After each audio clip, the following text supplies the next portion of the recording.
Buenos días a todos. Les damos la más cordial bienvenida al webinar Intercambio de Información con Panamá y Normalización Tributaria, organizado por EY Centroamérica, Panamá y República Dominicana. Hoy les informamos que estaremos grabando esta sesión.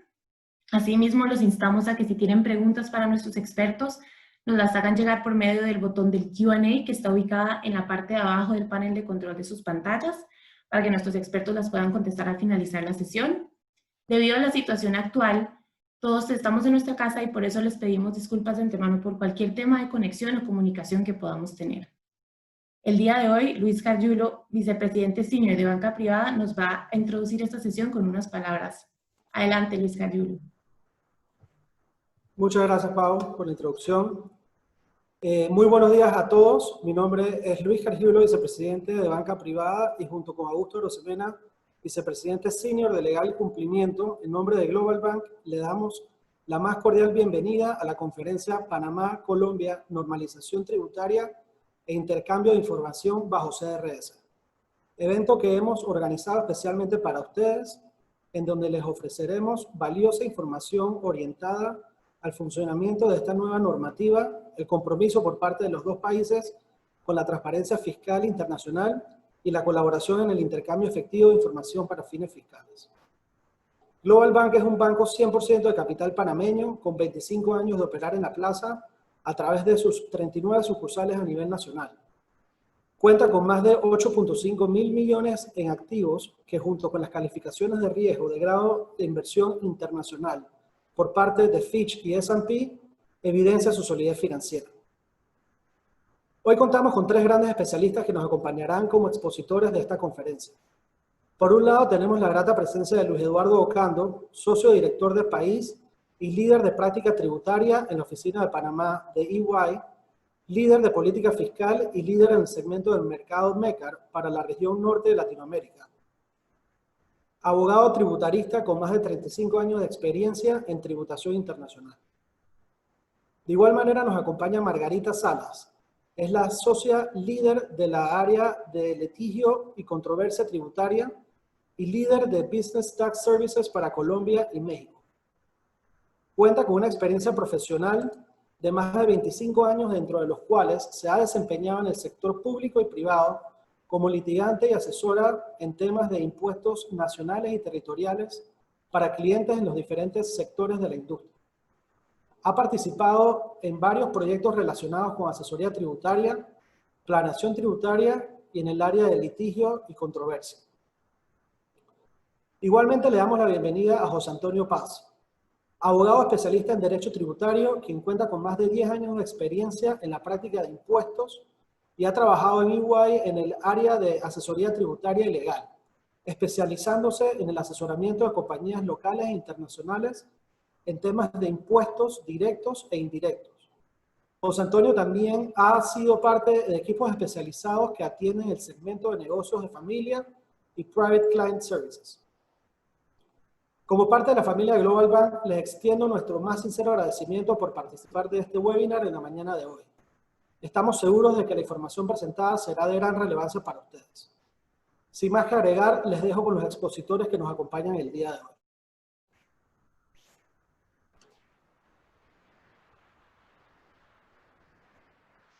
Muchas gracias por tus palabras, Luis.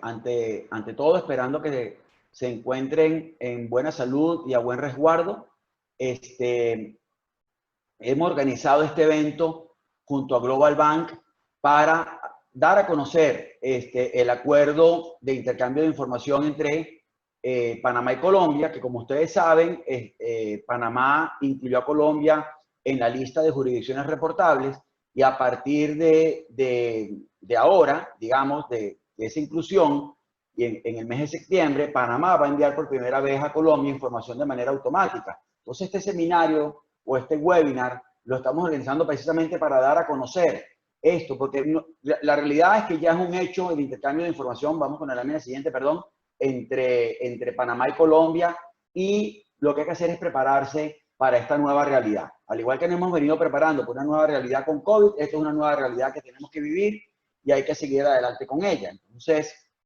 realmente, vamos a la lámina siguiente.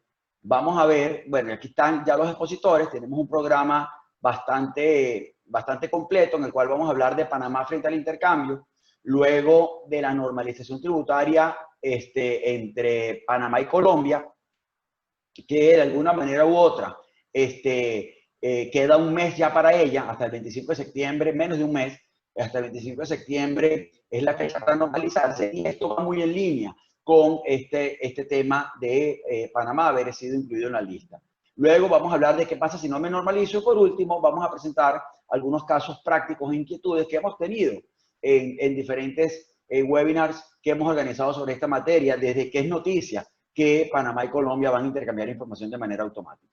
Si vamos a la lámina siguiente, vamos a ver que, la siguiente por favor, vamos a ver que desde el año 2009 se viene trabajando muy fuerte sobre este tema del secreto bancario o eliminar el secreto bancario. Y si podemos decir que algo ha sido eficiente, ha sido todo este tema que la OCDE ha manejado, en el sentido de que ha llevado a las jurisdicciones a ponerse al día o eliminar el secreto bancario.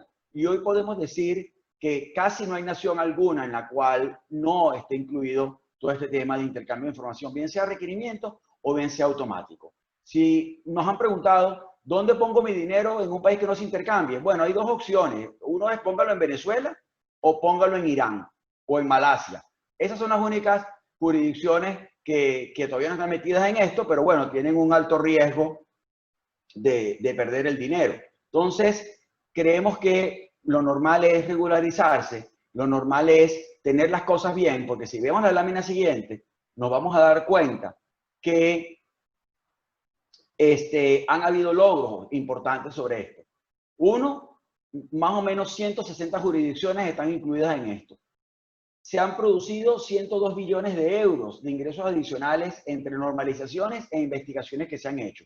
El mundo ha ido con un tema de amnistías tributarias, normalizaciones tributarias, de cara a que los grandes capitales que estaban de alguna manera u otra ocultos se reporten. Y el que no se reporta, cuando dan los lapsos de tiempo para hacerlos, ya entra en un tema medio peligrosito, que es que el dinero que está oculto, lo que no se declaró, pueda calificar como evasión tributaria, con todas las consecuencias que tiene evasión tributaria, que como ustedes saben, la evasión tributaria es precedente de lavado de dinero. Entonces hay que tener mucho cuidado con ese tema, porque así lo está viendo el mundo y así se está manejando el tema.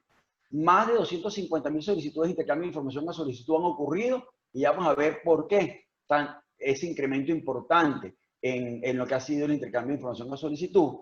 70 jurisdicciones, más de 70 jurisdicciones han eliminado el secreto bancario desde el año 2009, que fue cuando se hizo el anuncio en el G20, y más o menos 84 millones de cuentas por un valor aproximado de 10 trillones de euros ha sido intercambiada. Es decir, unos 47 millones de cuentas por un valor de 4.9 trillones de euros al año 2018. Todo esto lo pueden ver en la página web de la OCDE, en la parte de transparencia, y ahí hemos obtenido esa información. Seguimos con la lámina siguiente. Los instrumentos que se utilizan para el intercambio de información usualmente son tres. Uno, el convenio para evitar la doble tributación, que de por sí ya traen una cláusula de intercambio de información, usualmente a requerimientos. Luego, por supuesto, acuerdos específicos de intercambio de información que son bilaterales de un país con otro, y como a la final los países no eran tan rápidos negociando o bien convenios para evitar la doble tributación o bien acuerdos para intercambio de información tributaria, se creó un documento que se llama la Convención Multilateral de Asistencia Mutua, que ha sido suscrito por más de 140 jurisdicciones, y ese acuerdo es el que permite que haya un intercambio de información a requerimiento entre los diferentes gobiernos.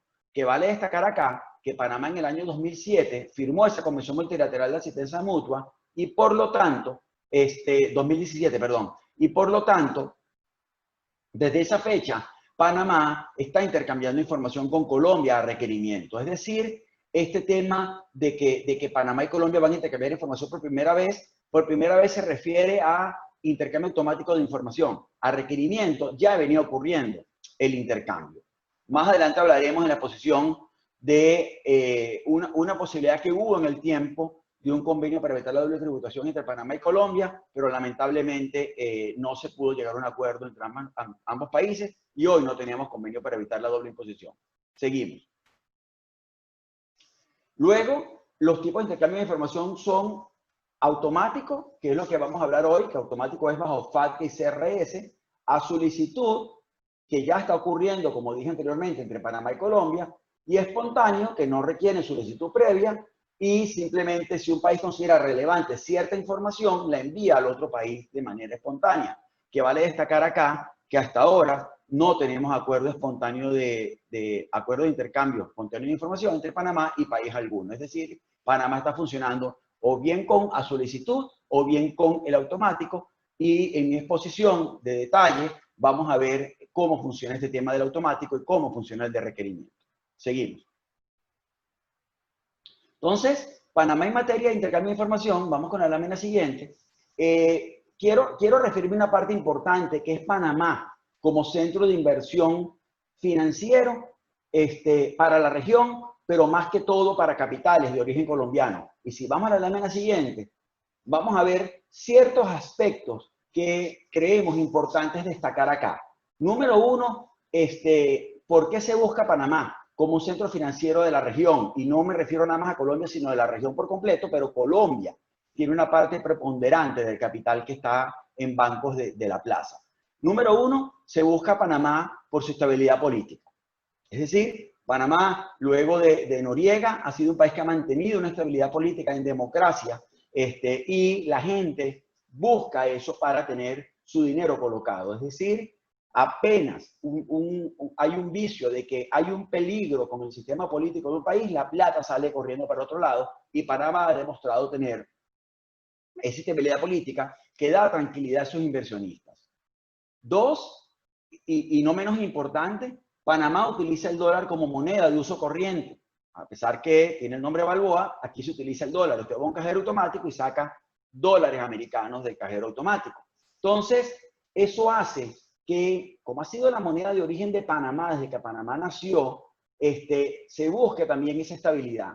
Porque hay otros países de la región que usan el dólar como Panamá, que es el caso de El Salvador o Ecuador. Pero el tema que hay es que esos países han adoptado el dólar producto de crisis, de hiperinflación que han tenido y todo lo demás, y no ha sido como que lo han adoptado porque lo quieren tener, sino ha sido una necesidad. Entonces es muy diferente cuando adoptas el dólar por necesidad a cuando lo tienes desde el origen, y se busca Panamá por ello.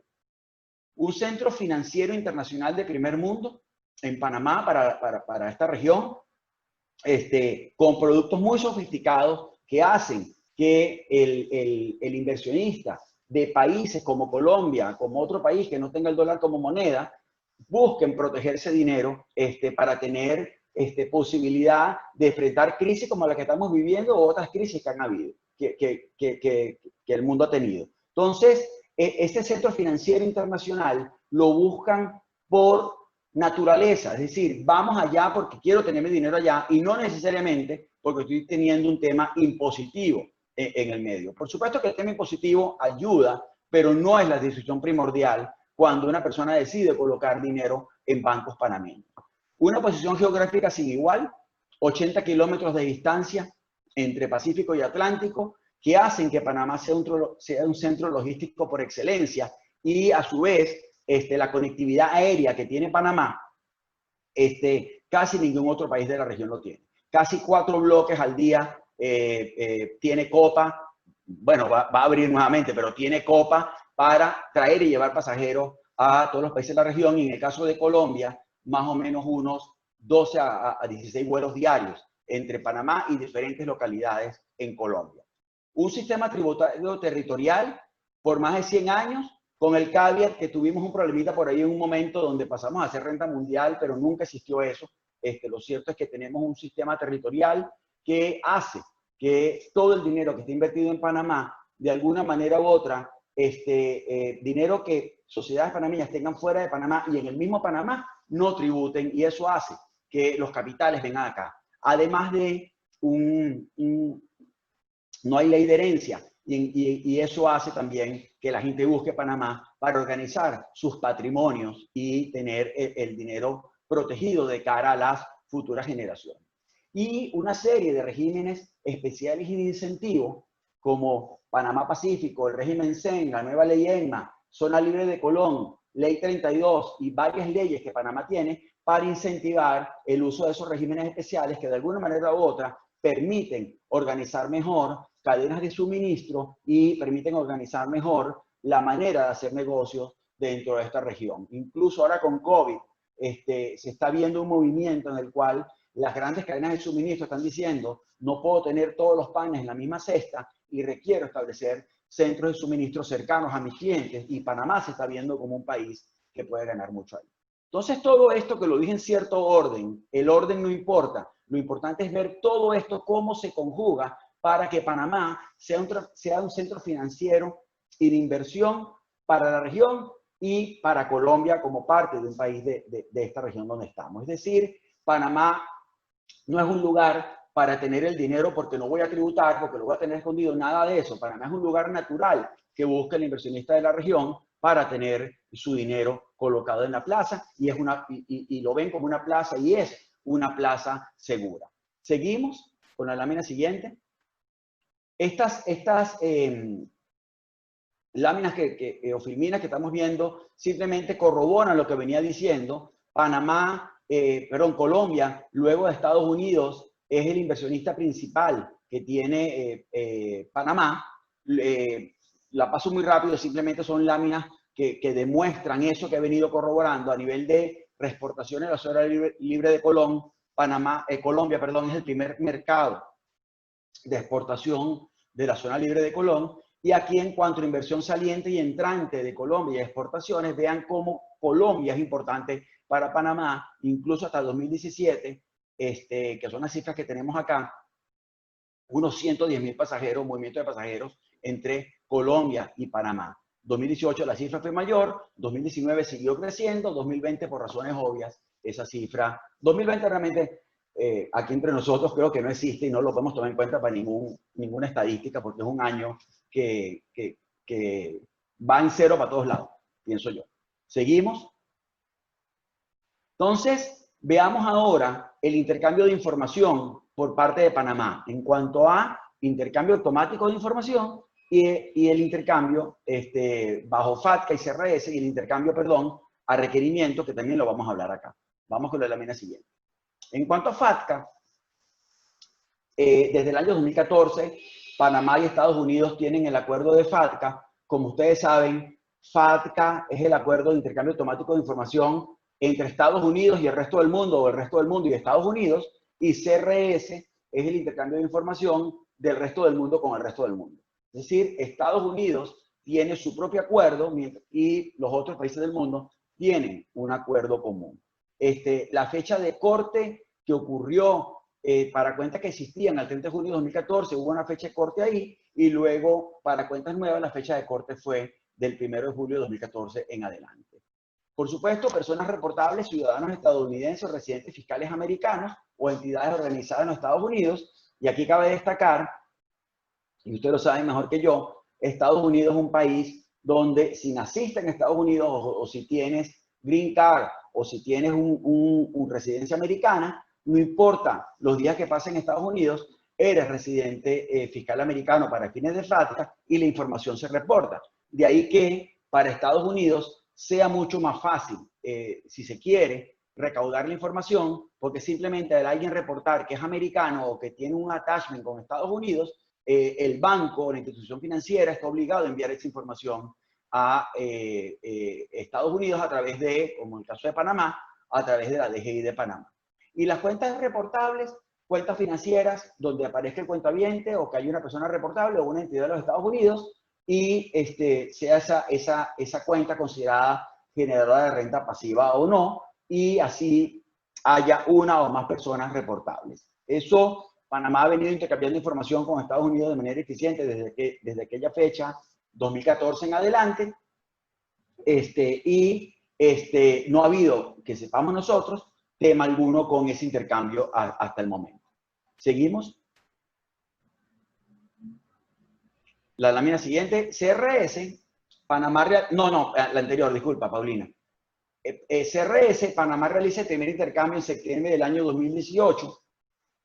La fecha de corte que se utilizó fue 30 de junio de 2017 para cuentas preexistentes, 1 de julio 2017 para cuentas nuevas, y periodo de revisión de cuentas preexistentes lo ven en la lámina, que este material se está siendo grabado y va a ser compartido con Global Bank, y las fechas de reporte son el 30 de junio para instituciones de depósito y compañías de seguro específicas, y 30 de julio para entidades de inversión o instituciones de custodia. Que este año, por cierto, la fecha de reporte no es junio por razones obvias y se está corriendo a septiembre. Vamos con la lámina siguiente. ¿Qué se reporta en CRS? En CRS se reporta el nombre, la dirección, la jurisdicción de residencia, el número de TIN y la fecha y lugar de nacimiento de la persona que esté registrada en el banco como beneficiario de la cuenta, por supuesto el número de la cuenta, nombre y número de identificación de institución financiera panameña donde está la cuenta y el balance o valor de la cuenta. Aquí recordemos que toda esta información va a la DGI de Panamá y la DGI de Panamá es quien la intercambia, en este caso, con la DIAN de Colombia. La DIAN hace sus análisis, entendemos que Colombia está utilizando robotics para hacer esto o va a utilizar robotics para hacer esto e inteligencia artificial. De ahí cruza con la información del contribuyente para ver lo que declaró y en caso que se detecten diferencias, lo que ocurre entonces es que Colombia, a través del intercambio de información a requerimiento, puede pedir información adicional y comenzar una investigación a esa persona de cara a ver por qué no cuadra lo que está reportado en declaraciones de impuesto a la renta en Colombia con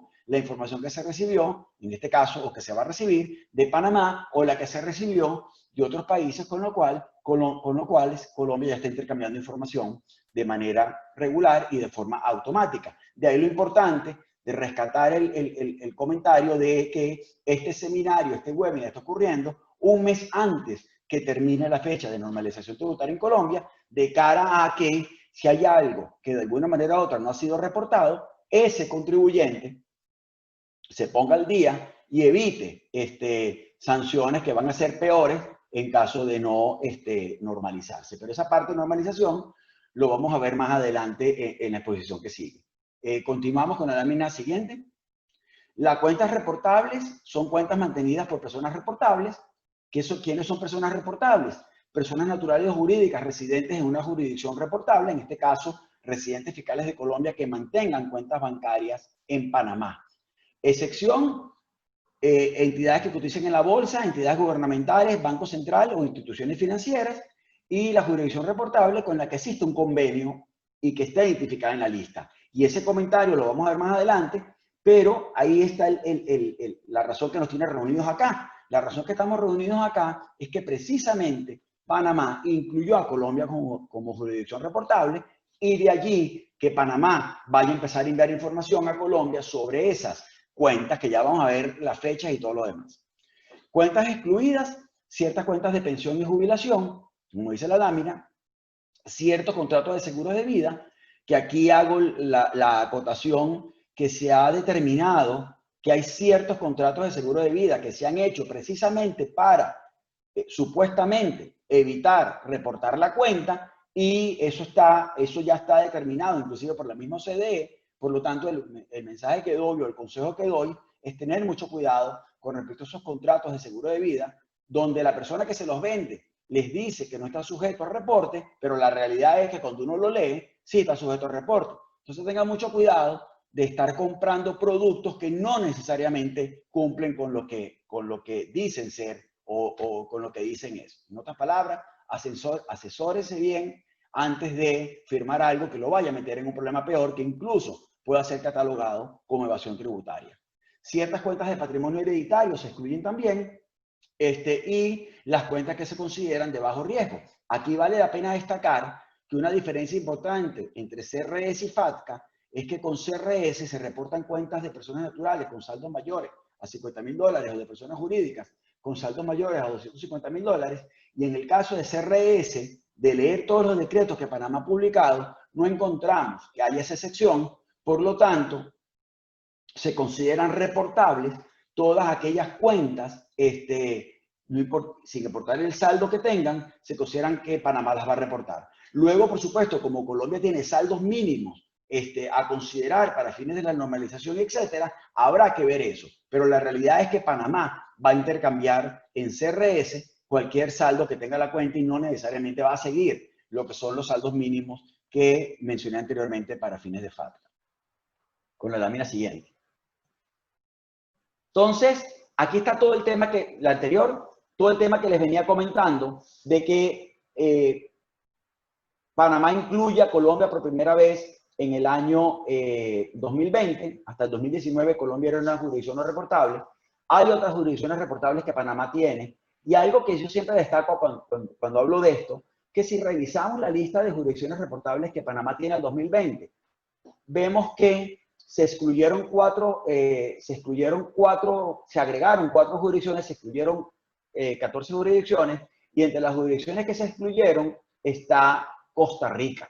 Entonces, Panamá venía con Costa Rica incluida como jurisdicción reportable y ahora no está Costa Rica como jurisdicción reportable con respecto a información del año 2019. Lo que nos lleva a pensar que posiblemente a futuro, no sabemos, Colombia pudiera ser excluida de la lista u otro país. Es decir, cada año la lista incluye o excluye jurisdicciones y no necesariamente una jurisdicción que fue incluida va a permanecer para siempre dentro de esa lista. En el año 2018, Panamá reportó información a 32 países con respecto a información del año 2017 y en el año 2019 Panamá remitió información a 58 países con respecto a información fiscal del año 2018. Seguimos.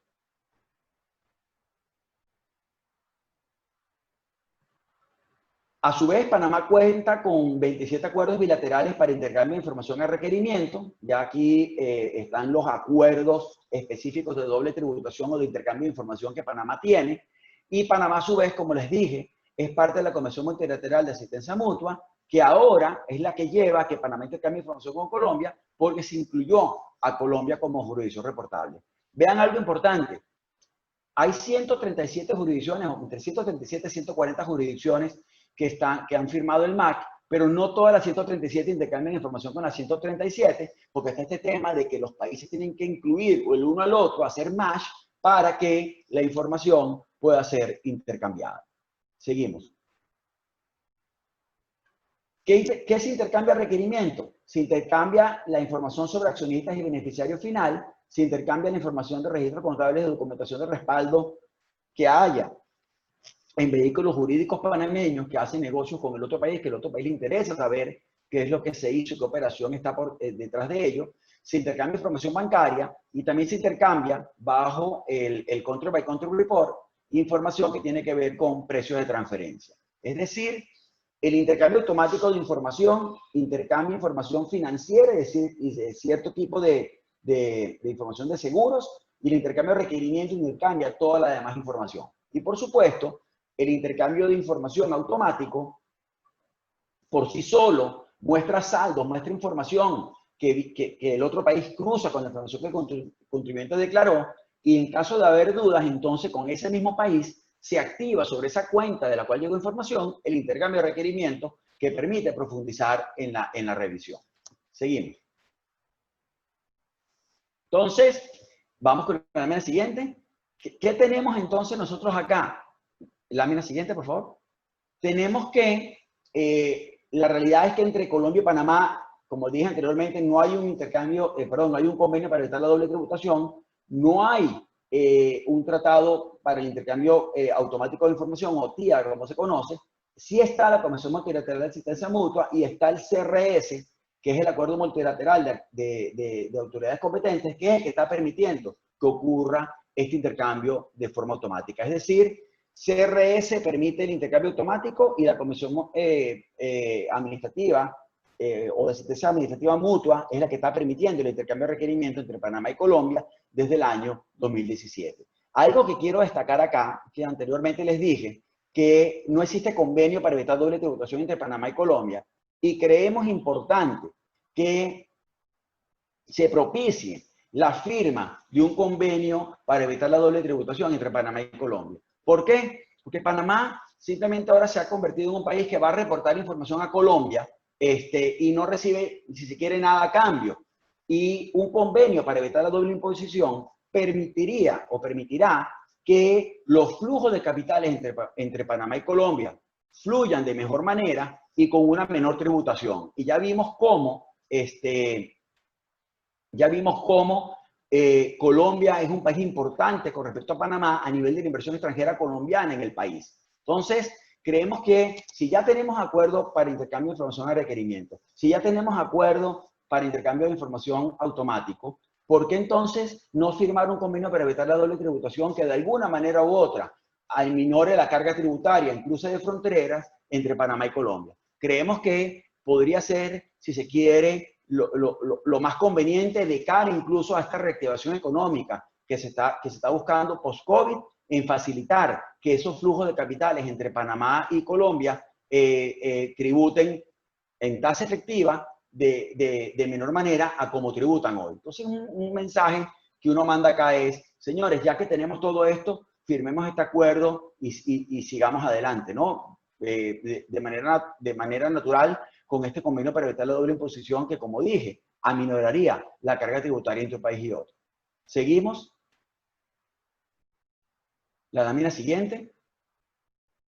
Entonces, y voy con mi última lámina, la expectativa entonces con CRS es que se envíe a la DGI de Panamá por parte de las instituciones financieras la información respecto a estas cuentas de residentes fiscales colombianos que están en bancos panameños.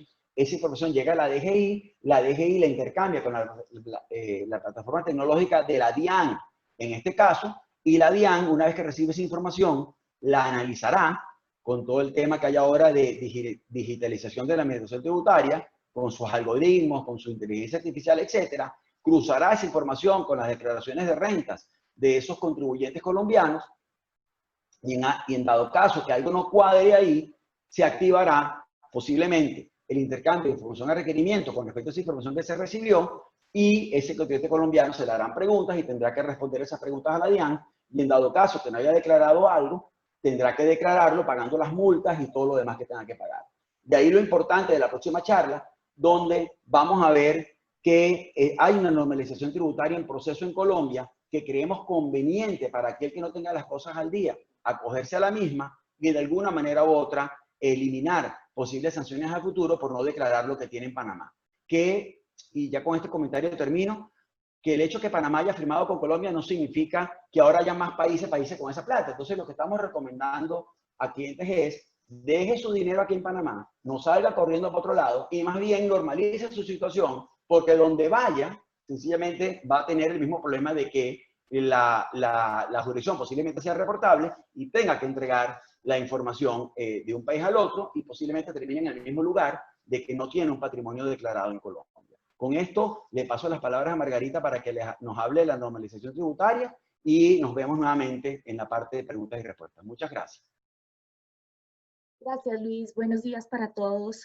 Al igual que Luis, esperando que todos se encuentren bien de salud y sus familias. Agradecer a Global Bank por esta invitación a EY para compartirles algunos detalles sobre esta oportunidad que se abre en este momento en Colombia para todas aquellas personas que hayan omitido activos o que hayan incluido en sus declaraciones pasivos inexistentes. Siguiente, por favor.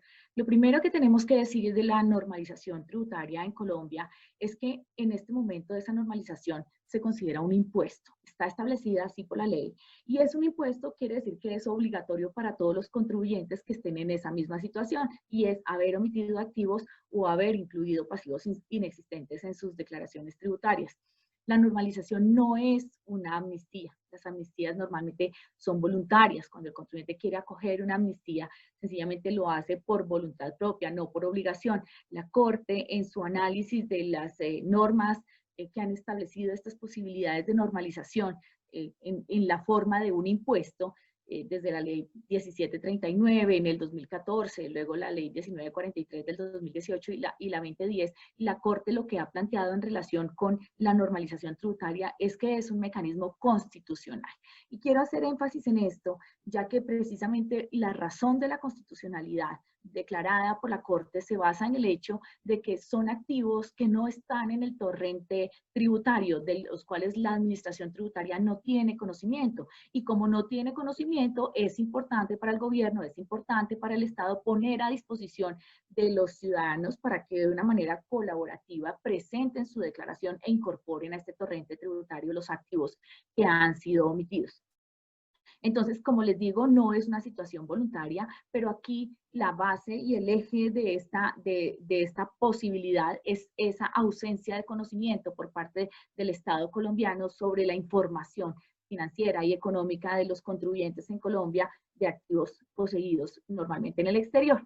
Entonces, ¿qué ocurre cuando, así como ustedes lo han escuchado, cuando tenemos 160 jurisdicciones intercambiando información, ya el Estado colombiano sí dispone de mucha información? Entonces, ya no hay aparentemente una mayor justificación para seguir declarando la constitucionalidad de posibles futuras normalizaciones tributarias. Por eso les quería compartir con ustedes esta situación. A veces uno piensa que va a haber más oportunidades, sobre todo eso ocurre mucho en la legislación colombiana, y es que se plantean posibilidades de terminar por mutuo acuerdo los procesos, posibilidades de conciliar, y estas oportunidades que disminuyen las cargas fiscales de los contribuyentes son reiterativas en el tiempo. En este caso, la normalización que ha estado incorporada en la legislación colombiana en el 2014, en el 2018 y en el 2019, pareciera que no hay mucho fundamento con base en los planteamientos de la Corte Constitucional de que se vuelva a repetir una situación similar. Así que no estoy diciendo que sea la última, por supuesto tendría que hacer magia para poder adivinar si el legislador va a incorporar en la regulación colombiana una oportunidad similar, pero realmente es una oportunidad muy importante para quienes han omitido activos o han incorporado pasivos inexistentes en sus declaraciones tributarias. Siguiente, por favor. Entonces, lo que yo les quiero compartir en este momento es tal vez cuáles son las mayores inquietudes. Siguiente hasta la lámina de las inquietudes, por favor. Gracias. Las principales inquietudes, las cosas que ustedes deben saber acerca del impuesto de normalización tributaria. Por supuesto, hay elementos técnicos y estamos muy atentos a absolver sus inquietudes ya un poco a mayor nivel de detalle, pero aquí es importante que conozcamos la estructura de este impuesto y cuáles son las reales oportunidades que nos brinda. La primera pregunta, por supuesto, es ¿y cuántos años tengo que pagar este impuesto? Pues el impuesto que está establecido por la Ley 2010 del 2019 se paga una sola vez. Se va a pagar una sola vez, de manera que no es un impuesto recurrente que le genere obligaciones futuras en relación con este mismo impuesto. Ya veremos cuáles son las consecuencias de presentar esta declaración frente a años futuros, pero esto es un impuesto de una sola vez, de un solo año, del año 2020. La segunda pregunta es, ¿cuándo nace este impuesto? ¿Cuándo se toma la foto? Entonces, el legislador ha sido, como ha incorporado en la legislación colombiana varias veces este impuesto, lo que ha hecho es corregir falencias y cubrir algunos vacíos que se presentaron en el origen. El hecho generador está establecido en este momento como la posesión de activos omitidos o la inclusión de pasivos inexistentes a 1 de enero del año gravable 2020.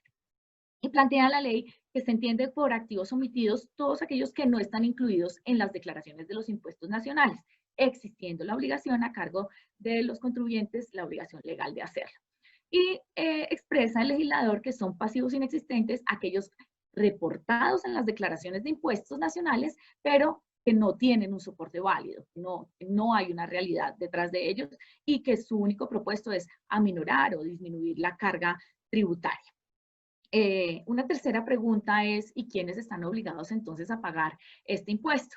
Se establece en la ley que este impuesto está a cargo de los contribuyentes del impuesto sobre la renta o de regímenes sustitutivos del impuesto sobre la renta, siempre y cuando hayan tenido activos omitidos, tengan activos omitidos o hayan incluido pasivos inexistentes.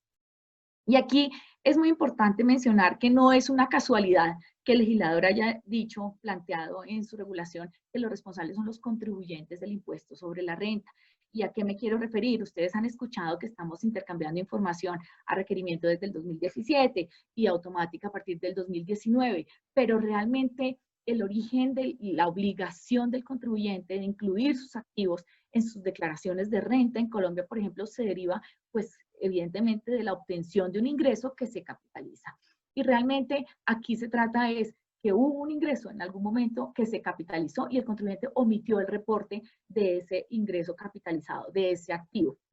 Entonces, ¿qué ocurre? Los términos de firmeza de las declaraciones tributarias son muy amplios, especialmente amplios en algunas circunstancias, de manera que hay que tener en cuenta cuándo omití ese activo, cuántos años de omisión llevo en el activo. Por eso la ley no dice ser responsable del impuesto sobre la renta, ser contribuyente en el año grabable 2020 o en el año grabable 2019. Ocurre que si usted hace 5 años recibió un ingreso, lo capitalizó y hace 5 años no presenta declaración de renta en Colombia, ha omitido ese activo durante 5 años, ha omitido el activo en las declaraciones del impuesto sobre la renta y por lo tanto usted está obligado a pagar el impuesto de normalización tributaria. Esto es muy importante y más adelante vamos a profundizar un poquito sobre el tema. ¿Quiénes son los obligados a declarar este impuesto? El obligado, pues, además de mencionar que es el declarante del impuesto sobre la renta y regímenes complementarios sustitutivos, es aquella persona que tenga el aprovechamiento económico, la aclaración que hace el legislador, el aprovechamiento económico real o potencial de dichos activos.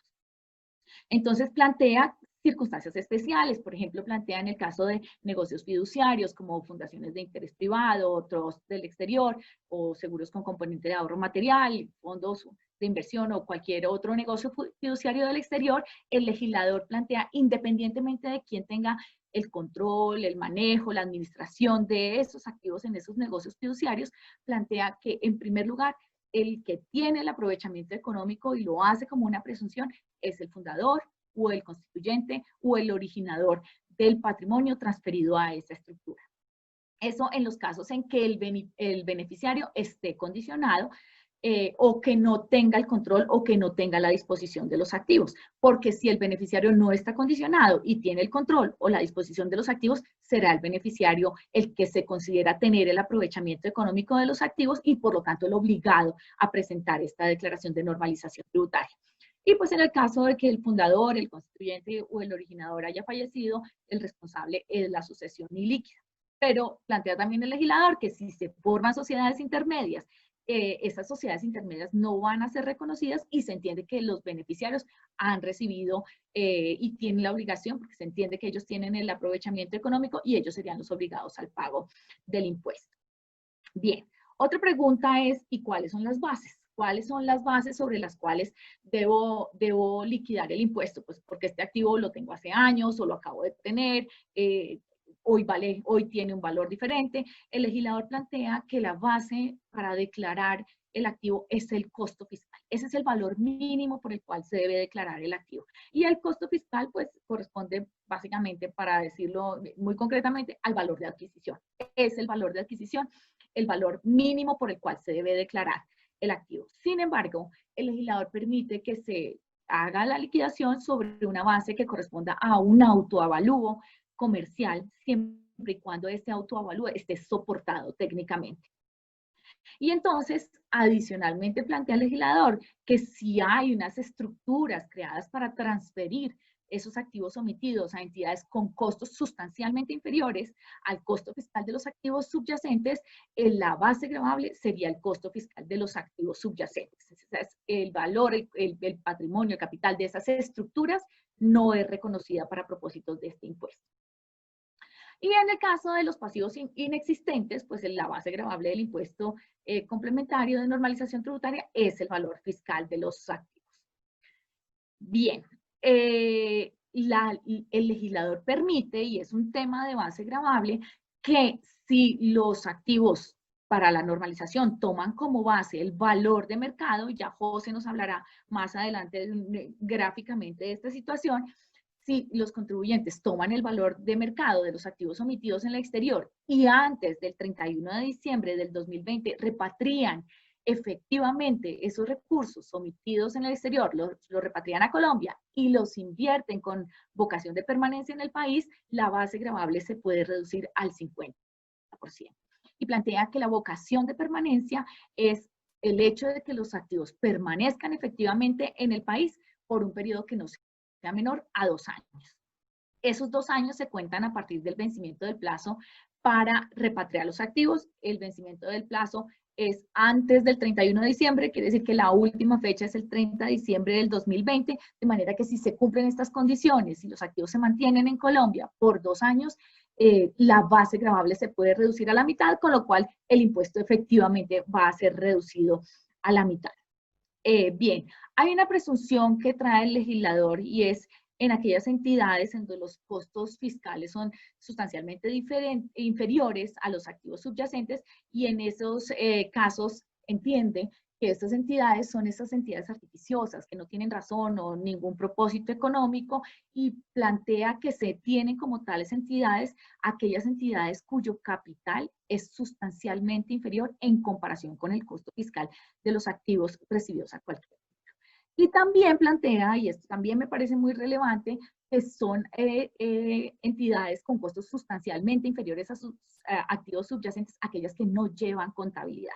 Y en consecuencia, pues no están en la capacidad de demostrar o de justificar la diferencia entre los costos fiscales y el valor de los activos subyacentes.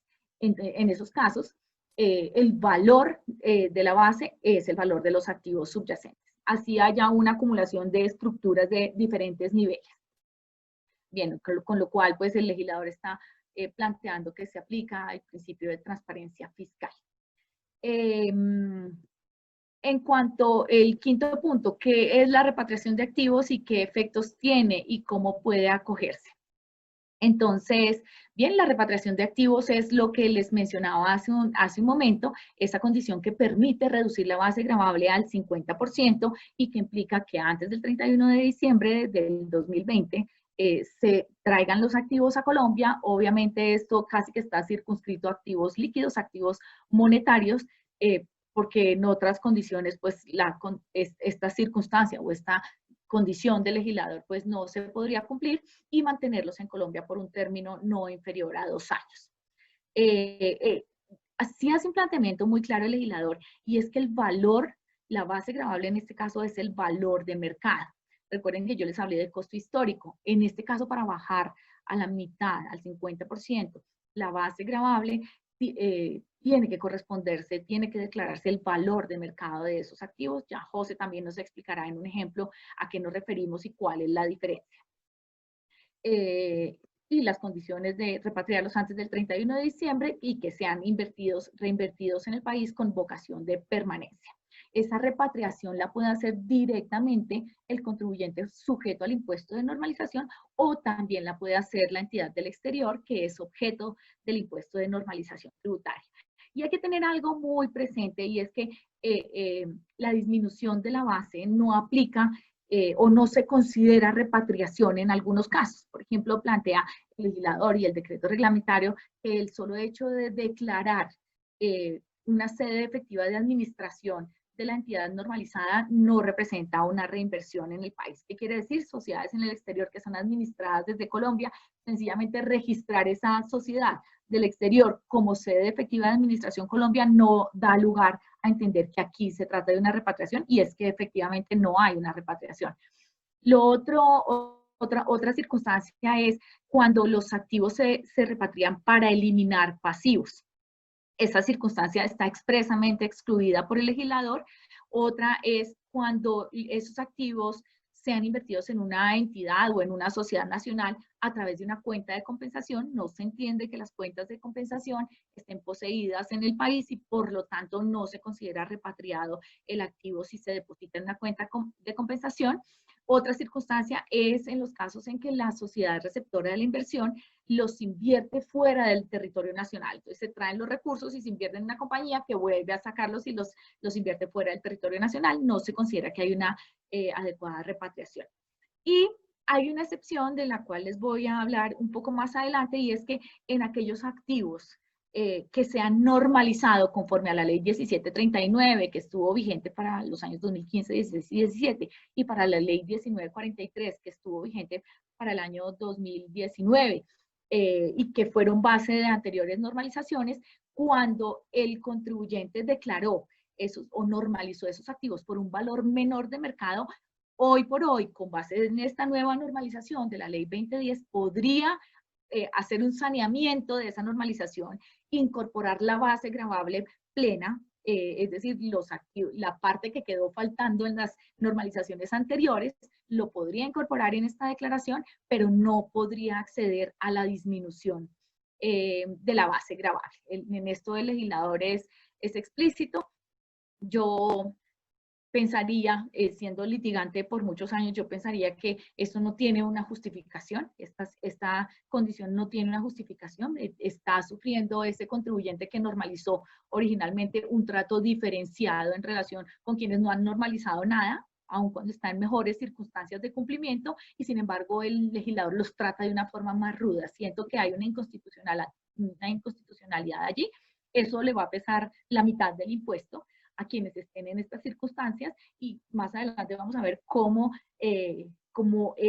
son tan graves y onerosas las consecuencias de no normalizarse o de tener más bien activos omitidos o pasivos inexistentes, pues de pronto perder esta oportunidad no sea la opción, pero adicionalmente tener que pagar la base gravable completa, aún no existiendo una justificación legal de por qué el trato diferenciado, pues puede ser discriminatorio. Yo creo que podría ser sujeto de discusión posteriormente. Si son valores significativos, vale la pena que vayamos sobre eso y lo podamos analizar.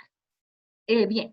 El otro punto es, ¿y qué beneficios ofrece la normalización tributaria? Y este es un punto en el que quiero hacer muchísimo énfasis, porque si usted si hoy no existiera la normalización tributaria y usted tuviera un activo omitido o un pasivo inexistente, y usted tiene declaraciones que no están en firme, que pues en Colombia sería eso normal, entonces usted tendría muchísimos riesgos. El primer riesgo es que esos activos, la administración tributaria se los puede incorporar en su declaración.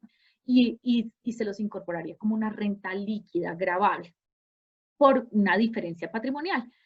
Con este impuesto y a la tarifa, obviamente, que estaría sujeto el contribuyente que lo incorpore, que puede variar, digamos que la más alta para personas naturales puede ser hasta el 39%, entonces es un riesgo muy alto que este beneficio eliminaría, porque esta incorporación en su declaración de normalización tributaria no le generaría un riesgo de determinación de la renta gravable por el sistema de comparación patrimonial.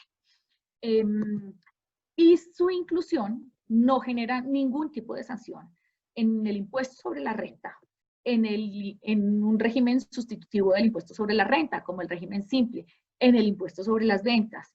Tampoco le genera ningún tipo de sanción que fuera aplicable si usted estuviera obligado a cumplir con el régimen de precios de transferencia. Esta normalización evitaría que usted estuviera sujeto a sanciones. No importa la conducta, fíjense que el hecho de que se reporte un valor implica que la autoridad tributaria pues encuentra que hay un activo en el exterior y va a indagar sobre cómo se originó ese activo. Seguramente vendrá subsiguientemente una investigación más profunda y se requerirá información adicional a la otra jurisdicción, en este caso Panamá, en cuyo caso es posible que la administración tributaria detecte que hay unas operaciones previas que dieron origen a ese activo y que eran pasibles de ser reportadas en la declaración o en las obligaciones inherentes al régimen de precios de transferencia, y por lo tanto allí habría omisiones que son sancionables rudamente por la legislación colombiana. En este caso, todas esas sanciones, independientemente de los años,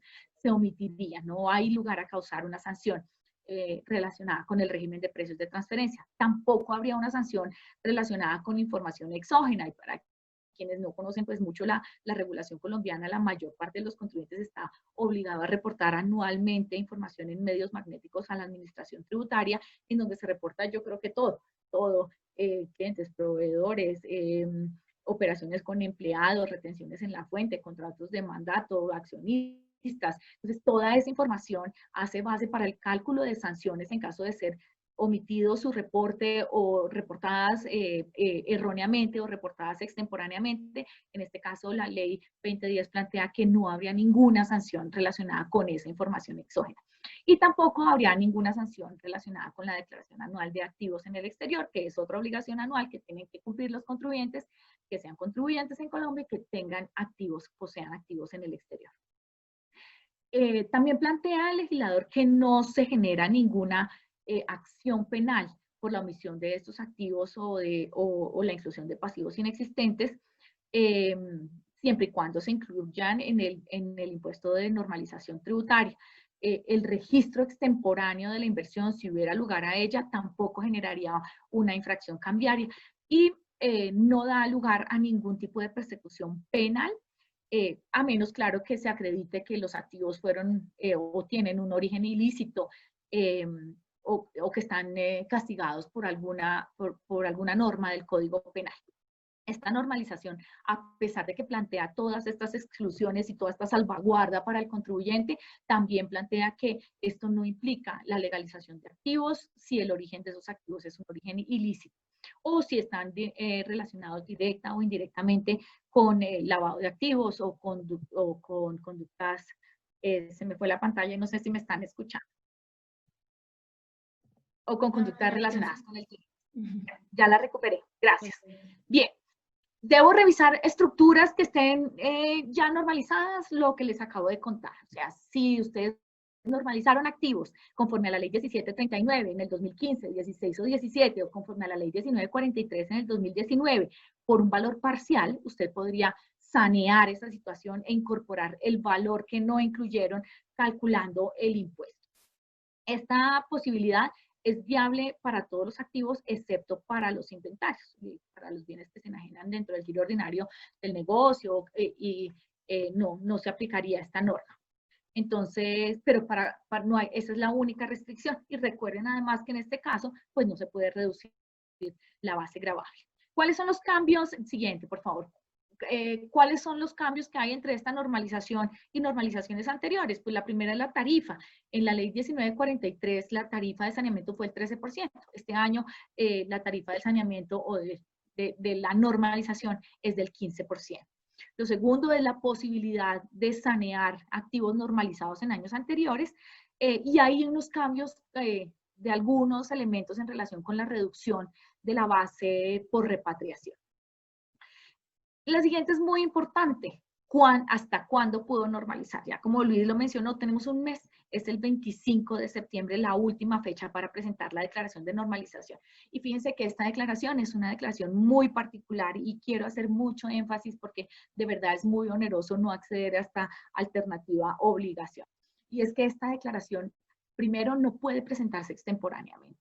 Y segundo, no permite corrección. Si usted no puede decir, voy a liquidar esto, porque creo que ese es el único activo que me van a reportar y después decir, no, si me reportaron otros activos, entonces voy a incluir estos otros activos y voy a corregir la declaración y a calcular la misma sanción, el mismo impuesto del 15%, no lo puede hacer. Es una única y exclusiva oportunidad, es el 25 de septiembre. Si no presenta su declaración y se acuerda el 26 de septiembre, ya no puede hacer nada. Se tiene que someter a la regulación ordinaria en Colombia, que como les dije, y ahorita lo vamos a ver en una gráfica, es absolutamente onerosa como para dejar vencer esta fecha.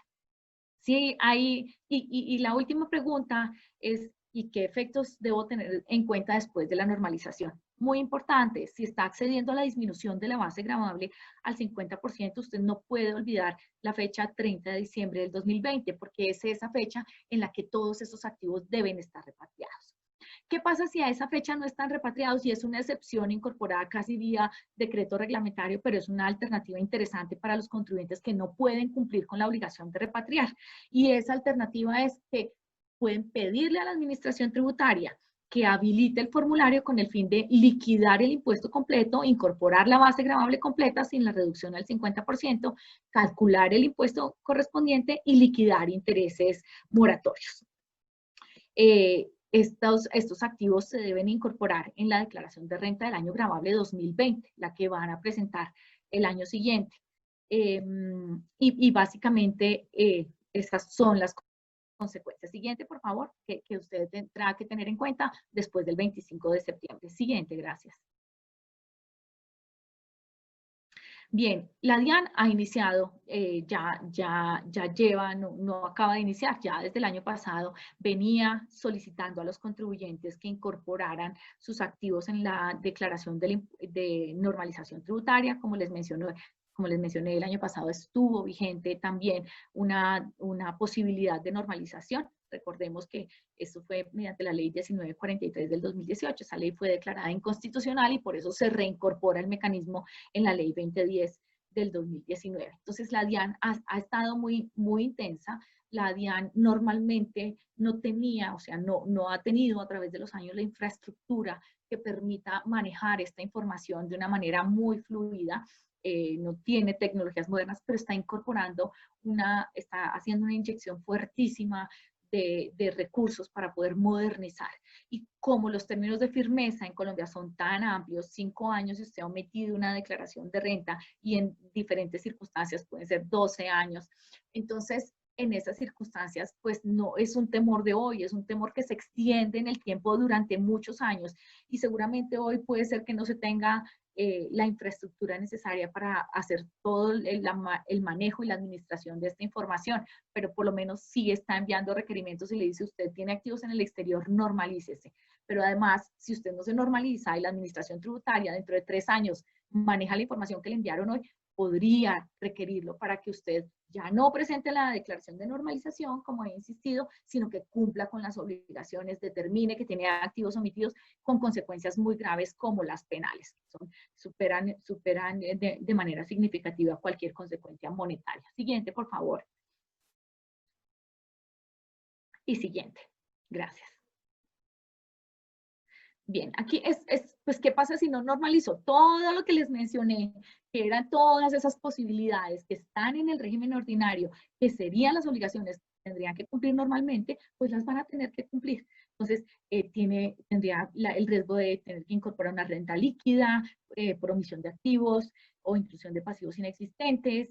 Tendría, por ejemplo, que cancelar sanciones por obligaciones asociadas al régimen de precios de transferencia, si es que hubiera una omisión en ese sentido. Si hubiese omitido también el reporte de información exógena, tendrá sanciones por no haber reportado esa información exógena o por reportarla extemporáneamente. Omisión en la declaración de activos en el exterior, de impuesto a la riqueza, también, y es algo que me parece muy importante, puede haber incluso solidaridades.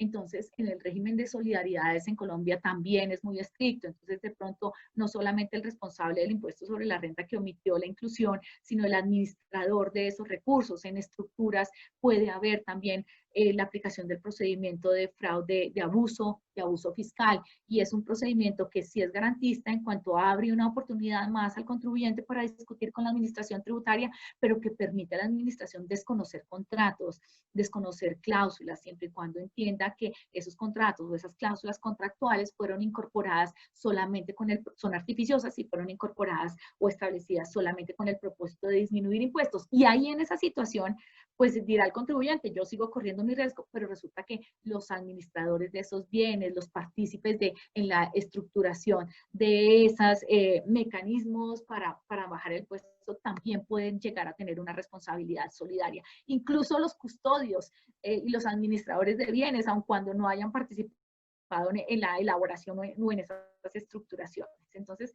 es un régimen muy delicado que recomiendo tener muy presente. Siguiente, por favor. Aquí es una gráfica muy clara de cuál es la diferencia entre normalizar, que la ven ustedes aquí en el 2019, la normalización a través del tiempo, el peso que tiene, y cómo se dispararía su nivel de tributación a más de un 150% del valor de los activos que tiene en el exterior. No es negocio. Si la administración tributaria detecta el activo y el activo no está normalizado, las sanciones le van a costar, además de un riesgo de prisión, el 150% del valor de ese activo. Siguiente, por favor. Entonces, en conclusión, pues yo creo que las conclusiones las he reiterado. Este es un tema penal que me parece que, por supuesto, que es el más complejo y el más gravoso. Y lo quise hacer énfasis en él porque hay una situación. Y la situación es que yo puedo estar confrontando un proceso penal en simultánea con un proceso fiscal. Es decir, que aún puedo estar discutiendo con la administración tributaria si el activo, si es activo, o si es la base gravable, o si, etcétera, cualquier ámbito de la discusión que se puede dar en estas situaciones de procesos ante la administración tributaria de determinación de mayores impuestos, y sin embargo, con la sola liquidación oficial de revisión, la DIAN ya me puede denunciar penalmente y puede estar teniendo que manejar en paralelo, aún sin definir la situación fiscal, tengo que estar confrontando a la justicia penal, lo cual no me parece pues agradable. Entonces, pues sí, teniendo esta circunstancia, pienso que es importante mirarlo en detalle y entender cuáles son las consecuencias, cuáles son los riesgos, que son altísimos, y tratar de tomar acción frente a eso. Siguiente, por favor.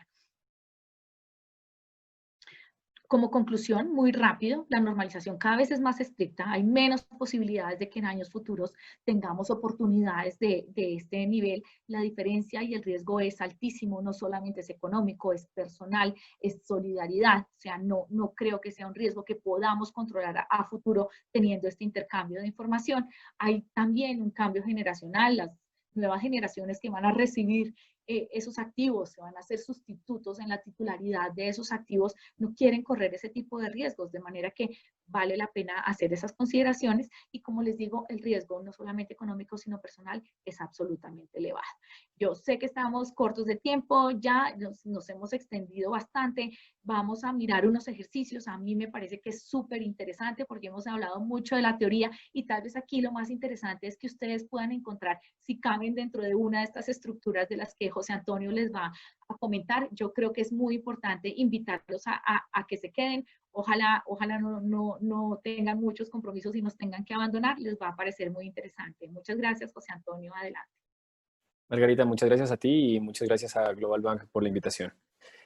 Como lo señaló la Margarita, hemos preparado un par de casos prácticos que vienen de las diferentes experiencias que hemos tenido en esta y en otras normalizaciones tributarias. De tal manera que, como bien lo señalara Margarita, esta parte teórica que ha sido explicada en su totalidad por ella, pues tiene esa aplicación práctica que vale la pena verificar, identificar y encontrar cuáles son las respuestas a preguntas que nuestros clientes de una manera generalizada, nos comparten y nos han compartido en el día a día. Fíjense que tenemos un caso base. Este caso base que hemos preparado lo llamamos normalización de activos poseídos en el exterior. ¿Cuáles son los hechos en este caso? Tenemos una familia que es la familia Pérez, que está compuesta por el señor y la señora Pérez y 2 hijos menores de edad. La familia tiene las siguientes inversiones: unos bonos al portador en Anguila, o unos inmuebles en Estados Unidos, acciones en una compañía familiar que vale la pena decir es una sociedad colombiana, y esta sociedad colombiana a su vez cuenta con una cuenta corriente en Panamá. Los activos omitidos son todos aquellos, para el ejemplo, que están en el exterior, es decir, las inversiones en bonos, las inversiones inmobiliarias y las cuentas corrientes. Vamos con las preguntas entonces.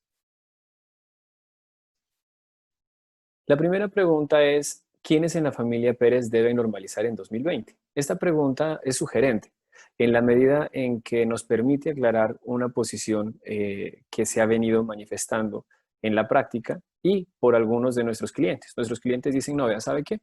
Yo necesito que quien normalice sea mi esposa o sean mis hijos, porque si no me voy a convertir yo en sujeto pasivo adicionalmente del impuesto al patrimonio.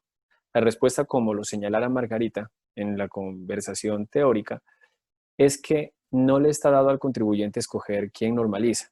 La normalización, al ser un impuesto de causación instantánea, hace que quien tenga que normalizar sea aquel que haya poseído el bien al 1 de enero del 2020.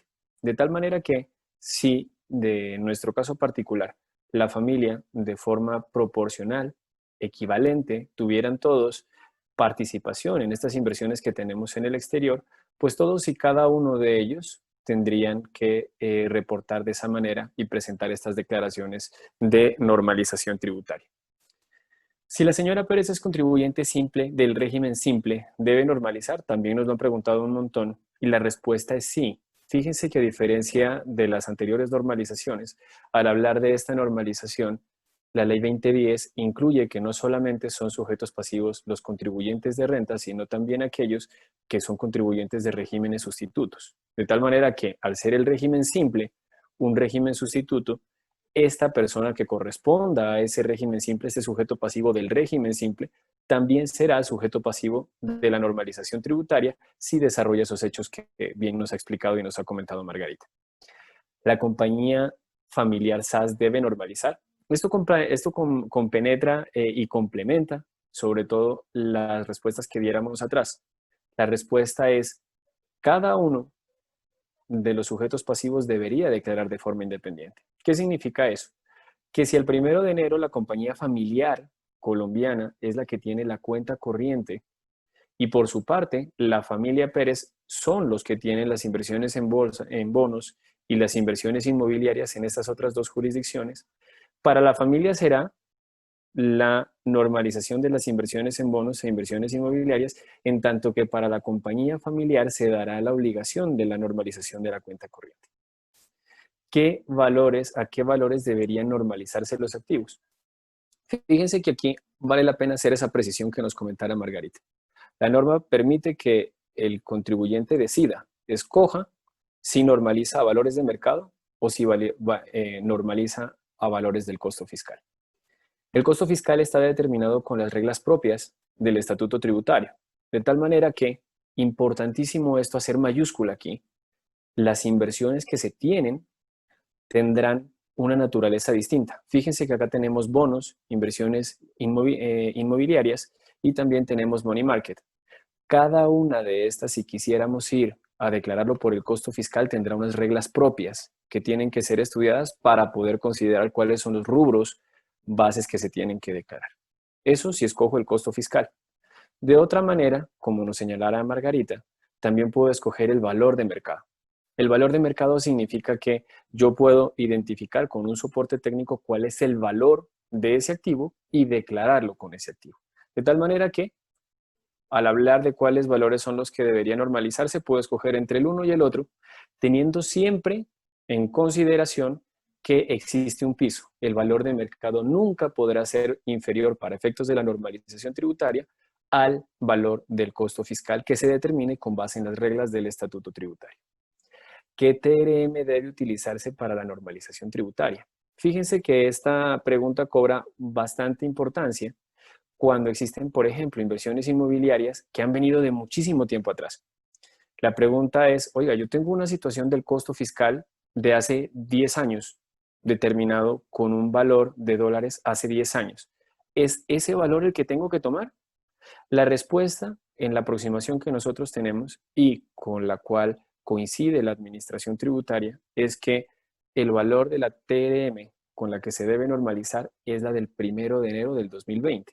Esto en la medida en que este impuesto nace a la vida jurídica en ese momento.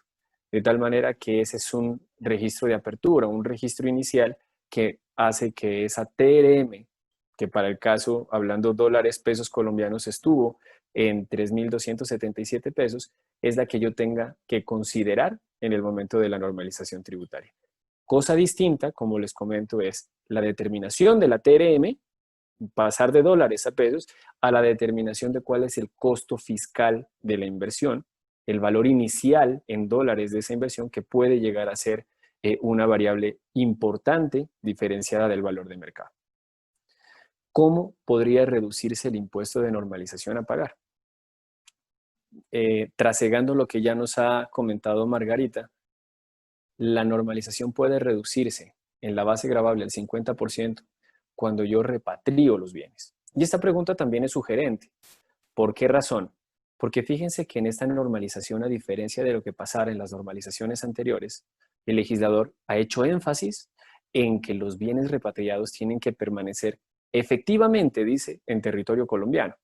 ¿Qué significa eso? Efectivamente, pareciera ser que lo que quiere significar el legislador es que deben estar dentro del territorio colombiano. Bajo una ficción de territorialidad, significaría que esos rubros que entran al flujo de las personas que normalizan, o su equivalente, porque no se pueden marcar los billetes, su equivalente debería permanecer en Colombia, en territorio colombiano, para irrigar nuevamente las finanzas del Estado y de esa manera generar esa inversión en Colombia, que pareciera ser que es lo que persigue la norma. ¿Qué aspectos hay que evaluar en el caso de una repatriación? En el caso de la repatriación, que es una muy buena condición, nosotros hemos considerado que no debería ser la única alternativa, porque para cada contribuyente, según las expectativas que tenga, según los planes que tenga a corto y mediano plazo, puede llegar a ser o resultar beneficiosa, como puede ser que no. Lo que debe tenerse en cuenta básicamente es cómo va a afectar esa repatriación en temas paralelos, como lo son, por ejemplo, el impuesto al patrimonio, que permite también una minoración en su base, por una parte. Pero por otra parte, no se debe dejar de lado que esa repatriación muy posiblemente va a generar una diferencia en cambio que puede llegar a ser gravable en el impuesto sobre la renta del año 2020. ¿Qué significa eso? Adicional al impuesto de normalización tributaria y que la base se baja, tenemos que tener en cuenta que vamos a tener un efecto en el impuesto sobre la renta si normalizamos y que ese posible ingreso por diferencia en cambio puede estar grabado en el impuesto sobre la renta del año siguiente. Entonces, fíjense que la repatriación puede llegar a ser conveniente, puede llegar a ser efectiva porque con esa diferencia en cambio también el valor del dinero que se ha ganado puede llegar a permitir el pago del impuesto, ser como ese colchón para pagar el impuesto, pero no pueden dejarse de lado temas que paralelamente llegan a ser tocantes, como el que les acabo de mencionar a grandes rasgos, que es el de el impuesto sobre la renta. Sigamos adelante, por favor.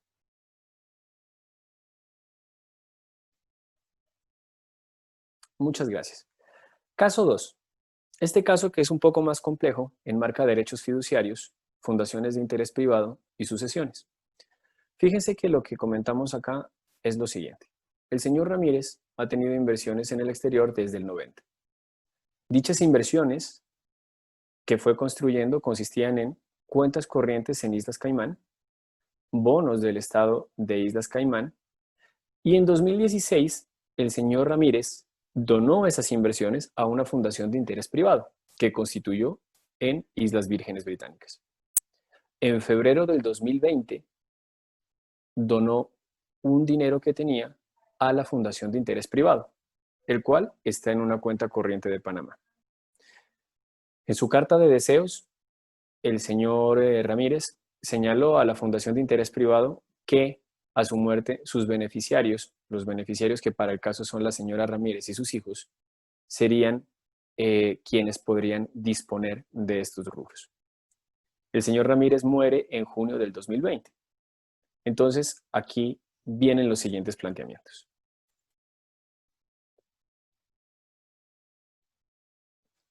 ¿Quiénes en la familia Ramírez deben normalizar en 2020? Seguimos con la misma apreciación que tuviéramos antes y es ¿quién poseyó ese activo al 1 de enero del 2020? Vale la pena aquí hacer una aclaración. Fíjense que estamos hablando de una fundación de interés privado. Si lo viéramos desde la perspectiva del derecho civil colombiano, del derecho comercial, y desde la perspectiva de la regulación panameña, pareciera ser que el señor Ramírez se desprende del dominio de estas inversiones que tienen bonos en cuentas corrientes y las dona, las aporta a la fundación de interés privado. Si ese fuera el caso y dijéramos solamente que se deben declarar los activos sobre los cuales se tenga el dominio, pues el señor Ramírez al 1 de enero del 2020 ya no sería el dueño, propiamente dicho, desde esa perspectiva de esa regulación. Sin embargo, fíjense que la norma tributaria y la norma civil parecieran no convenir, no confluir en esta circunstancia. En esta circunstancia, la norma tributaria va muchísimo más allá en ese aspecto de posesión y señala que en estos casos se transparentan esos vehículos de derechos fiduciarios. De tal manera que esa situación de la normativa tributaria hace que esta fundación de interés privado pareciera no existir y al transparentarse tendríamos que identificar quién al 1 de enero tendría estas inversiones que tenemos en Caimán, como lo son las inversiones en bonos y las cuentas corrientes. Fíjense también, además, que dentro de los hechos planteábamos que el señor Ramírez contribuyó o aportó esa cuenta corriente de Panamá en febrero del 2020. Y si dijéramos con Margarita en su momento que la normalización tributaria tiene ese momento específico, esa fotografía que es el 1 de enero del 2020, pareciera ser que esa cuenta corriente no es un activo omitido, siempre que el señor Ramírez la hubiera declarado en su declaración de renta de los años anteriores. ¿Eso qué significa? Significa que para responder esta pregunta y con ello muchas que vienen adelante, ya lo vamos a ver, la fundación de interés privado pareciera no existir a efectos tributarios. Y significaría también que quien debe declarar y lo que se debe declarar son esas inversiones que se tienen en Islas Caimán en cabeza de quien haya tenido esa posesión económica de ese activo en ese momento. Pero también pareciera, y por eso lo sugerente del ejemplo, pareciera ser que esa cuenta corriente, al haber sido dada a esta fundación en el 2020 no debiera ser parte de la normalización tributaria. Este ejemplo, que viene a ser un poco más intrincado en temas de tiempo, de aportes, de sucesión, hace que nos encontremos con esas posibles respuestas que pueden cambiar y que cambiarán según cada caso práctico que hay que analizarse, porque todas estas variables deben ser tenidas en cuenta. Fíjense, para finalizar con el tema de esta pregunta y de muchas de las que vienen después, es que el señor Ramírez muere. Pero como bien lo dijera Margarita, cuando la persona sujeto activo de este impuesto fallece, quien debe ser el sujeto pasivo será la sucesión ilíquida. Y ese RUT, ese registro único tributario en Colombia, que representa esa sucesión ilíquida, es quien va a tener la obligación frente al impuesto de normalización tributaria. Avanzamos con la enunciación de las siguientes preguntas, sabiendo que ya respondimos muchas de estas. ¿Cuáles serían los activos omitidos en esta situación? Dame un segundo, sube por favor.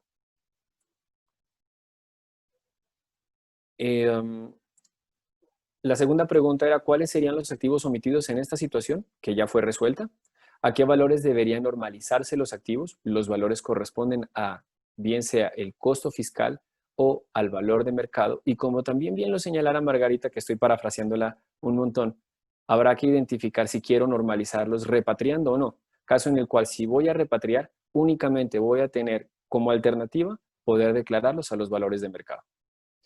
¿Qué información debe considerarse en la declaración de normalización tributaria y sus anexos? Fíjense que esta pregunta es bastante interesante, porque aquí tenemos una situación en donde tenemos tres jurisdicciones. Los anexos de la normalización tributaria de este formulario 445 sí específicamente nos pide que lleguemos a dónde está poseído, dónde se encuentra ese activo que hubiera sido omitido en algún momento. De tal manera que en esos anexos sí tendré, la sucesión tendrá que presentar esas jurisdicciones en donde se encontraban todos estos activos que estaban detrás de la fundación de interés privado. Si en vez de una fundación de interés privado se tratara de un trust irrevocable, ¿algo cambiaría? La respuesta en este caso es no. La norma de normalización tributaria colombiana es bastante agresiva y señala que sin importar que se dé un trust revocable o irrevocable, que se transfiera o no el control de los activos, va a tener que siempre observarse ese momento que fue el 1 de enero del 2020 y ver quién tenía esa posesión del activo, que puede ser esa posesión como aprovechamiento potencial o real económico. De tal manera que al hacer énfasis en esta respuesta podemos decir que no importa que se trate de un trust irrevocable. En ese caso, quien debe presentar esa normalización para nuestro ejemplo sería la sucesión del señor Ramírez. ¿Cómo podrían repatriarse los activos en este caso? Fíjense que acá tenemos inversiones que son títulos, bonos del Estado, cuentas corrientes. Con respecto a las cuentas corrientes no habría mayor pregunta, simplemente se repatriarían y se traerían a Colombia esos valores que son flujos líquidos. Al hablar de inversiones en bonos, aquí tenemos un reto y es, no puedo liquidarlos, muy seguramente no voy a poder liquidarlos. ¿Qué voy a tener que hacer? La normativa permite y el desarrollo que ha tenido doctrinal permite que se pueda liquidar esa inversión en el sentido de que ésta sea vendida y que el rubro equivalente a la venta de esos bonos sea el que se normalice y se repatrie. ¿Se pueden intercambiar activos para la repatriación? Y esta es una pregunta para finalizar con mi exposición. Es una pregunta que es muy recurrente. ¿Puedo decir, tengo un valor equivalente de los bonos, tengo un valor equivalente de las cuentas corrientes en otros fondos? ¿Puedo llegar a utilizar estos para normalizar? La respuesta, aunque tal vez no la más adecuada desde el punto de vista financiero, práctico, pareciera ser que no. Y no por un reto que tenemos en el momento de la presentación de la declaración. Fíjense que cuando hacemos la presentación de la declaración, los anexos que acompañan esta declaración sí me exigen que yo determine dónde estaba ese activo que estoy liquidando y repatriando. De tal manera que si me dice dónde estaba ese activo, no voy a poderlo seguir teniendo afuera y, entre comillas, intercambiarlo por otro para traer el otro, porque me va a aparecer en años posteriores una asimetría en lo que declaré como normalizado y lo que realmente repatrié, el valor que repatrié. Creo que he tratado de ser bastante breve y muy conciso para poder apreciar el tiempo que ustedes tienen, y muchísimas gracias por los minutos que me han regalado. Si quieren podemos pasar, vamos adelante con las preguntas y si están de acuerdo les cedo la palabra a Augusto y a Luis para que vayamos con las preguntas que nos ha formulado la audiencia. Cómo no, José. Margarita, Luis, muchísimas gracias por su presentación. Paulina, a ver si puedes poner el video, que del lado de acá no me permite. Bueno, primeramente gracias a los expositores por la presentación y a toda la audiencia.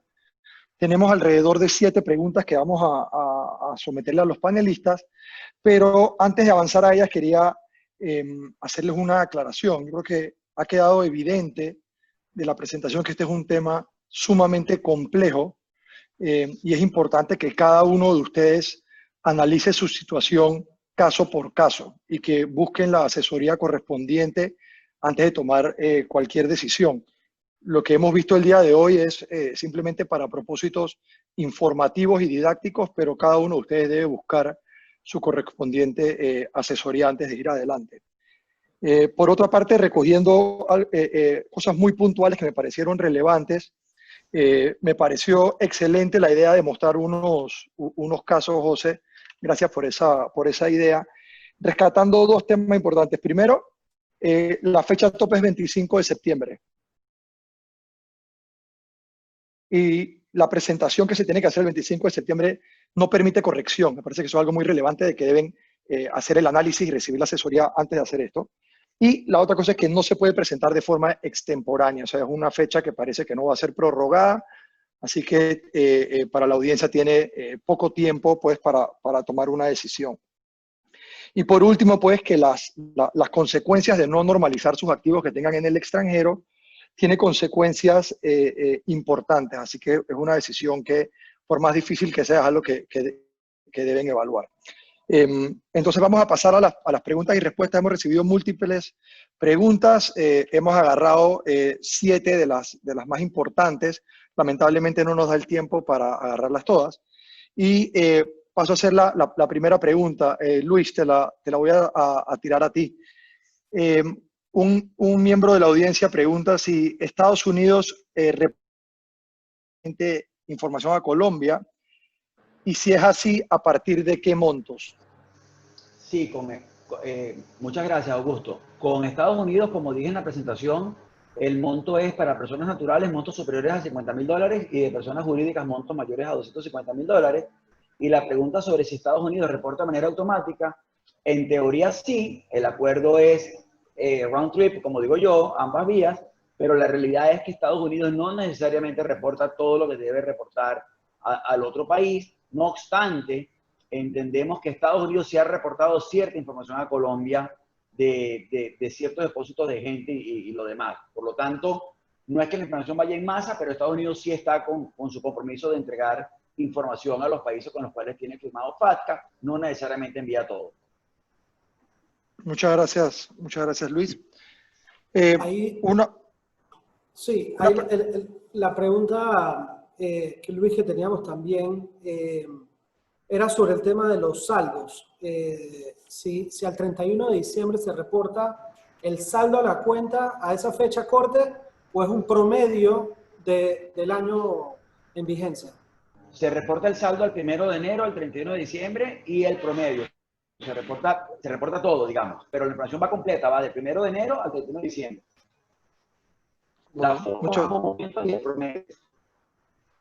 Muchas gracias, Luis. Una pregunta para Margarita. ¿Cómo funcionan las empresas operativas en Panamá de personas colombianas que tienen saldos en sus cuentas al 1 de enero, pero que dichos saldos son parte de la operación de esa empresa operativa y no activos de los dueños? ¿Qué tipo de información se reportaría? Gracias, Augusto. Entiendo un poco que la pregunta que nos hace nuestro asistente se refiere a la relación entre accionista y sociedad operativa. O sea, ¿qué obligación tiene el accionista o si se podría entender que los saldos de las cuentas que tiene la sociedad operativa en Colombia deberían ser reportados por el accionista en una eventual declaración de normalización? Y me parece que tienen como dos aristas que debo aclarar. Lo primero es, si el costo fiscal de las acciones que usted tiene o de las participaciones en la sociedad operativa panameña no lo tiene reportado en las declaraciones de renta colombianas, usted está omitiendo un activo y debe normalizarse. Estamos hablando del costo fiscal de su participación, de sus acciones. Costo fiscal es el valor de adquisición de esas acciones. Y eso es un tema. Pero adicionalmente recuerde que la ley plantea que todas las estructuras establecidas con el fin de cambiar o de disminuir el valor del capital de esas estructuras en relación con los activos subyacentes, no se tendrá en cuenta el valor de la estructura, sino del activo subyacente. Entonces, fíjese, si esta sociedad que está en Panamá, que es una sociedad panameña, tiene aportes de accionistas colombianos, los socios son colombianos, los aportes no están declarados en las declaraciones de renta de Colombia teniendo la obligación. Quiere decir que hay un activo omitido y deberá reportarse. Si la sociedad panameña es una sociedad realmente operativa y tiene unas cuentas, eso no tiene que ver digamos, directamente con la regulación colombiana. Pero si no es una sociedad operativa, si está planteada solamente con un propósito y es hacer una estructura que disminuya el valor del capital, del aporte de las personas colombianas en relación con los activos subyacentes que fueron aportados y el costo fiscal de esos activos, pues entonces el valor ya no es solamente del aporte, sino el valor del costo fiscal del subyacente. Esos son como las dos aristas. Con quien nos contacta resolvemos más detalles. Muchas gracias, Margarita. Para el oyente que hizo la pregunta, mi recomendación fuera que se acerque a su asesor tributario y puedan analizar esa situación en base a las declaraciones de renta presentadas por la empresa operativa y los distintos y los accionistas. A ver, Luis, tenías una pregunta de otro panelista. Sí, ahí, José, ¿qué pasa con una empresa panameña que es 100% de una estructura, de una BVI y que esta a su vez tiene los beneficial owners que son colombianos? Perfecto. Básicamente lo que habría que analizar en este caso es lo que acaba de señalar Margarita. ¿Qué sustancia tienen estas compañías? ¿Por qué razón? Cuando esta normalización tributaria señala el tratamiento de las estructuras con costos fiscales sustancialmente inferiores, trae una norma en la reglamentación que aclara completamente esa pregunta, que da la respuesta directamente a esa pregunta. Esa respuesta dará cuántas sociedades en cascada existan hacia atrás, siempre que todas estas tengan un costo fiscal sustancialmente inferior al activo subyacente. Y lo que hace la norma es abrirlas, todas estas, desconociéndolas, hasta llegar a ese activo sustancialmente inferior. De tal manera que habrá que analizar, como bien lo señala Augusto, caso por caso, pero la regla general es que existiendo esta cascada de sociedades que no tengan otra finalidad, sino disminuir, como lo señalara Margarita, el valor del activo a reportar en Colombia, por ser opacas para efectos corporativos o civiles en nuestro país, para efectos fiscales pareciera ser que no. La norma, para señalar y finalizar con este punto, es abre, desconoce, transparenta estas estructuras, no importa cuántas haya, hasta llegar al activo subyacente final. Muchas gracias, José. La última pregunta, ¿qué pasa si cuál sería la información que se reporta o qué sucedería en el evento que una sociedad panameña o extranjera tenga un activo financiero y únicamente y tenga un beneficiario de nacionalidad colombiana y contribuyente colombiano minoritario? Pongamos un ejemplo que tenga una participación de 25% en la sociedad, tanto como accionista como beneficial ownership. ¿Eso dispararía o gatillaría una obligación de reporte? La pregunta me la haces a mí, ¿cierto? ¿O a quién? A Luis Eduardo. Bueno, José, ¿la puedes responder tú? Dale, José. Sí, no, básicamente es, no importa cuál será el porcentaje que tenga el no nacional, y aquí vale la pena hacer esa aclaración, no se trata de nacionales, se trata de residentes contribuyentes del impuesto sobre la renta, Muy ¿cierto? válida la aclaración. Habrá que ver que son contribuyentes, no solamente nacionales, del impuesto sobre la renta. Y sin importar cuál sea la participación que tenga en una sociedad, este señor deberá evaluar dos cosas. Lo primero es, ¿he presentado en mi declaración de renta esa participación que yo tengo en esa sociedad? Primera pregunta, ¿lo he hecho o no? Tal como el ejercicio que sugería hace un momento Margarita. Si no lo he hecho, tengo que normalizar esa parte. Pero si lo he hecho, la siguiente pregunta es, oiga, ¿yo me encuentro frente a una estructura sustancialmente, con costos sustancialmente inferiores? Si la respuesta es no, hasta ahí termino de contar. Y si la respuesta es sí, entonces tengo que identificar cuál es el valor de ese subyacente que me correspondería a mí para poderlo declarar en esa proporción dentro de la normalización tributaria. Pero como bien sugieres, Augusto, esto debe analizarse caso por caso y para el caso, valga la redundancia, estamos a la orden. Acá están nuestros contactos y con mucho gusto podemos servirles. Bueno, muchas gracias a todos los participantes, a los panelistas. Creo que ha sido una conferencia enriquecedora, un tema sumamente complejo que hemos tratado de resumir en unas cuantas presentaciones. Definitivamente es algo que tiene muchas aristas que hay que considerar. Y le agradecemos a todos los participantes por formar parte de esto y a los panelistas por prestarnos su tiempo. Muchas gracias a todos. No sé, Paulina, ahora da unas palabras de cierre o cómo funciona. Sí, si alguien quiere decir unas palabras de cierre de los panelistas, adelante. Si no, agradecerles por su tiempo. En nombre de EY Centroamérica, Panamá y República Dominicana y de Global Bank, les agradecemos muchísimo haber estado con nosotros. Margarita, Luis Eduardo, José Antonio, no sé si Primero alguien las quiere... damas, adelante Margarita. Te toca dar la despedida hoy. Sí, no, sencillamente para no demorarlos más, fue un gusto para nosotros estar con ustedes, acompañándolos. Siéntanse totalmente libres y tranquilos de dirigirnos alguna comunicación o alguna solicitud o aclaración que ustedes tengan. Será para nosotros un gran placer. Creo que es una oportunidad que no se puede dejar pasar, pero sobre todo tiene tantas aristas, como decía Augusto, que es mejor hacer las aclaraciones pertinentes antes de hacer una decisión. Gracias a todos. Muchas gracias. Gracias a todos. Muchas gracias, hasta luego. Buen día. Mucho. Que Chao. estén muy bien.